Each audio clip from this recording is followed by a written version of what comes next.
Максим так. Жук і слімак. Пригожим літнім ранком на лузі за селом зустрівся жук одночі з рогатим слімаком.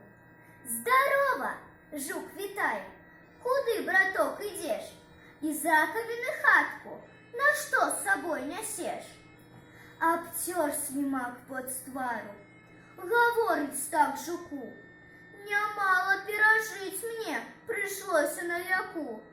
То стюжа, то морози, то навальница, дощ, то часом у дорозі захопить змрок і ноч. Шукай тоді ночлегу під неким під кустом. Говорить яни так і раптом чують: гром, удар у дощ краплистий. І жук побіг шукать, де у засені тянистой широкого листка.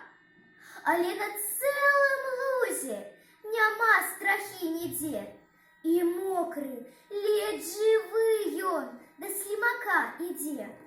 Пусти, браток, погреться, смог дуже на лугу. Носить за гэту хатку, тебе допомогу. У раковине щільной вандровники сядять, і нават дощ краплистий не зможе їх достать.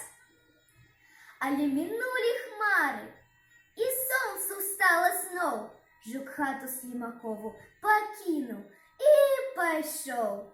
Забився про нягоди, і не на уме жуку, що обіцяв піднести ён хатку слімаку.